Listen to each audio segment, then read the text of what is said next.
Hello and welcome. We are in Yerushalmi Berachos Daf Chav Zayin in the Ozarter print, and I'm going to go very abstract today and talk about the differences between Yerushalmi and Bavli as far as Psak Halacha and what we find in some of the Rishonim. And the reason I'm going to do that is because I just have a couple of quick ha'aros on the blot, so we're going to have some time to be able to talk about this that I kept saying that I wanted to go into it. So first of all, a couple of quick ha'aros. The first one is that there's a tremendous amount of parallel sugyos that are found on these blots between Bavli and Yerushalmi, which is why I want to talk about this. For example, are you allowed to carry things while you're davening? And then, of course, the sugya is about whether a person, how much concentration is needed for Shemona Esrei and Shema, Ayin Sham. In the Mishnah, by the way, which is in Parak Sheni, Halacha Vav, Mishnah Vav, as we call it, in the Bavli, it says a chassan is patur from Kriya Shema, and it says a very famous story with Rabbi Gamliel that he got married and he read Kriya Shema that first night. And his Talmidim asked him, "Didn't you teach us that your chassan's patur?" So he told them that I won't listen to be mevatel malchus shemaim. I always wondered how young was he that he already had Talmidim and now he's getting married and they're asking this question. It's interesting because the first Mishnah we started off in the entire Masechta, his children came from a base Mishnah, which seems to be a wedding as well. And it's just interesting. Obviously, it wasn't his own wedding because they were his children, right? Seemingly. We don't know whether it was the first marriage or second marriage or what happened, did his wife die, etc. And of course, we have all the different reasons why a chassan is patur, which might give us some inkling as to whether this was her first marriage or second marriage, etc. Ayin Sham, but I'm curious. I looked around. I tried to figure out which Rabbi Gamliel it was and what the background was. So anyway, there's a lot of back and forth in the and parallel sugyas, and the question is always, who do you rely on? Which one, the Bavli or Yerushalmi? So I want to go through a couple of very fascinating Makomos, and it's going to be very, very fact-based, so this might not appeal to everybody. And also, it's going to be very abstract because there's many, many different opinions about it. But I really wanted to just kind of discuss it and put some Makomos out. So we know that the Yerushalmi was written hundreds of years before the Bavli was finalized, even though Rav Yochanan is quoted in both, and he was probably the one that was Masader Yerushalmi. Of course, as I pointed out, clearly, there are times that you see that stories are written about Rav Yochanan after his death, or we didn't know what Rav Yochanan himself's opinion was, so obviously other people were masadered as well afterwards, but he seemingly was the one that really put his imprint on it, seemingly. So the question becomes that we mentioned earlier that the Rif says in Erevin that we should follow basically the Bavli because it came last, and they already saw the Yerushalmi. There are people that disagree with that, but it's pretty clear that they did have access to it. And also, the Yerushalmi was written under great oppression, and it wasn't as developed as well. Okay, and now you have to understand that also, Ein Torah Ketorah Eretz Yisrael, there's a certain greatness of the Yerushalmi as well. We know Rav Chaim Kanievsky was very into the Yerushalmi as a way of explaining halacha and understanding things. So let's go through just a lot of our makomos over here. Okay, so first of all, there's many people that say, including the Knesset Gadol, which is a very big posek, and Magid Mishnah and the Bach as well. But anytime the Bavli doesn't explicitly argue with the Yerushalmi, then if the Yerushalmi says something, you don't know what the Bavli holds. So follow the Yerushalmi because you have a Mefurish Chazal that tells us what to say, what to do. So that's one thing. Although there are other people that understandably argue with that and just say just because the Bavli doesn't say anything doesn't mean it agrees with the Yerushalmi. So then the question becomes: let's say the Yerushalmi has a shaila that it's not sure what the halacha is. But the Bavli just ignores the whole topic and doesn't address that topic ever. So then it's machlokas. The Rashba in Gittin Daf Chaf Aleph and Beis, he seems to say that you can rely on the Bavli, that it was pasha to the Bavli, this is the halacha, and therefore the Yerushalmi's suffix is not material to us. But the Pri Chadash in Even Ezer Siman Kuf Chav Daled Sivkat and Daled, so he says that no, if the Yerushalmi has a shaila and it says it explicitly, it has a shaila, then that shaila we should poskim like any shaila in halacha abayidil ifshetei if it's not answered, etc. We have to go l'chumra, whatever the psak halacha should be, but the Yerushalmi's shaila is a very, very important thing. Then the question becomes the opposite. What about when the Bavli is mistapik about something and the Yerushalmi was taken for granted as something pashit? So Stei Chemet says, follow the Yerushalmi. They said, in their das, they said it was pashit.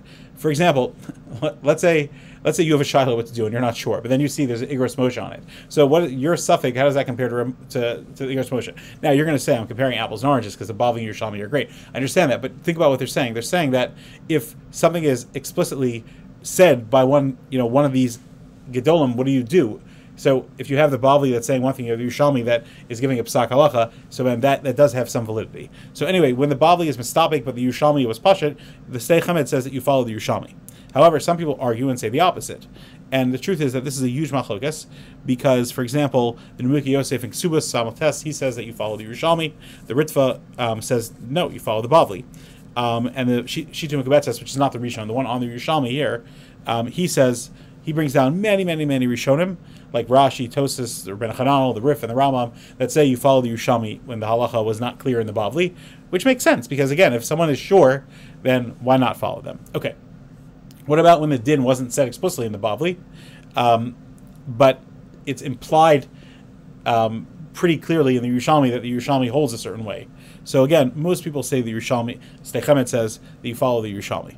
And he says that he even goes so far with Sdei Chemed that even when the Yerushalmi, it's not explicit, but it's meduyik, but he says, but a diak in Yerushalmi is very, very strong, because they were very short and brief and very, very straight and to the point. That's what he says.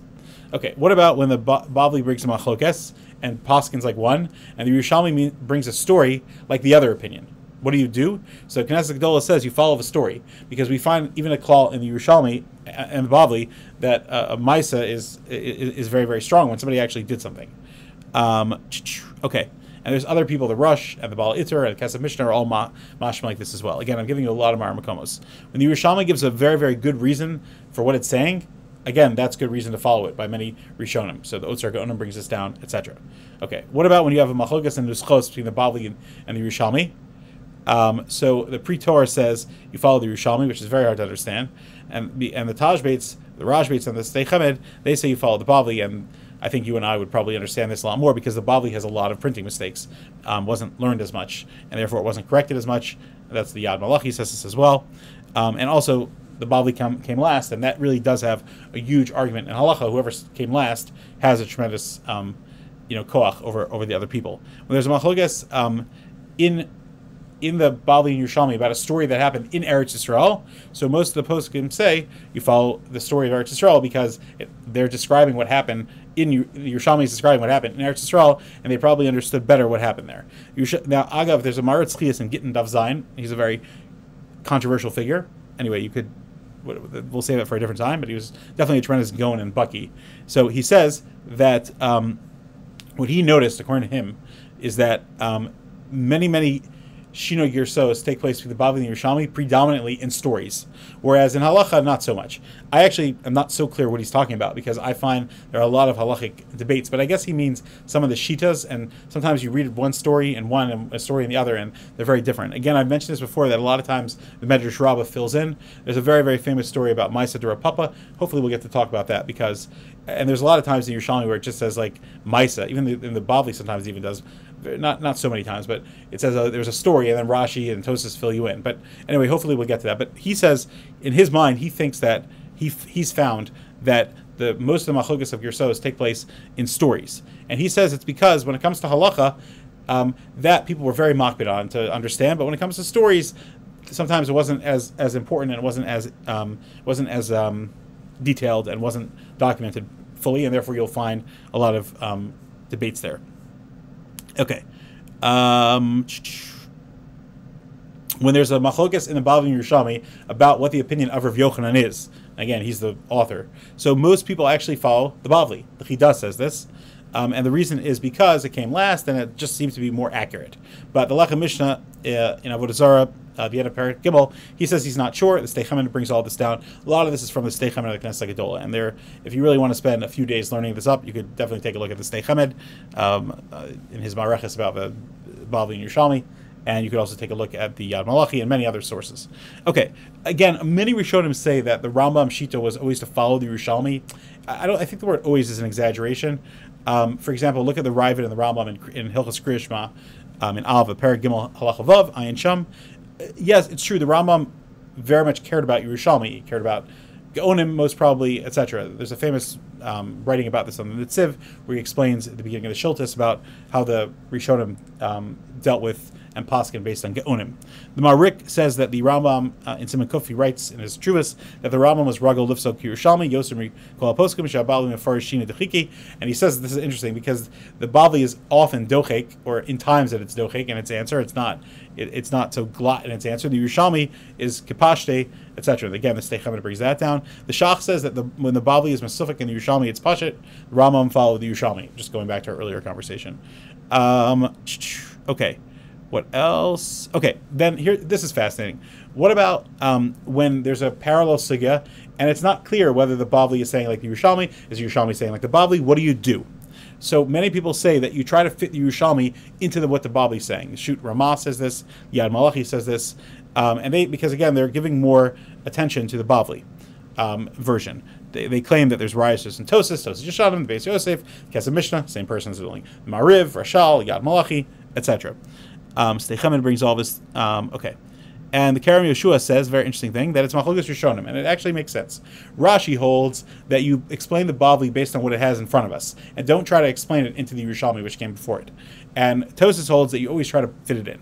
Or not always, and who's Tosis? Okay, you understand what I mean.